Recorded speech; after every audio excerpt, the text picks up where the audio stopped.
রোজা মানে উপবাস, ফার্সি ভাষা। রোজা মানে উপবাস, আর রোজাকে আরবিতে বলা হচ্ছে সিয়াম, সম, কি সংযমী। তাহলে সংযমী হতে গেলে, উপবাস রোজা করতে গেলে শুধু পানি ভাত খাদ্য না খেলে রোজা হয়ে গেল।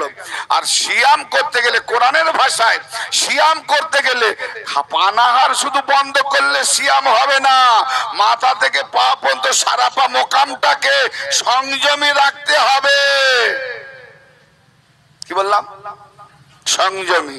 কান যেন ভালো কথা শোনে, কারো খারাপ কথা শোনার চেষ্টা না করে। চোখ যেন ভালো জিনিস দেখে, কোনো খারাপ জিনিস দেখার চেষ্টা না করে। হাত যে কাজটা করবে এটা ভালো কাজ না খারাপ কাজ ভেবে যেন করে। সংযমী। প্রত্যেকটা আমার হাত, দয়, পদযুগল, মাথা থেকে সারা পা মোকাম সবগুলো যেন, আমার ইন্দ্রিয় পতঙ্গ যত আছে সব যেন ভালো কাজ করে আল্লাহতে সংযমী হয়, তবে হবে সিয়াম। কিন্তু এখন তো সিয়াম না করে আমরা করছি রোজা।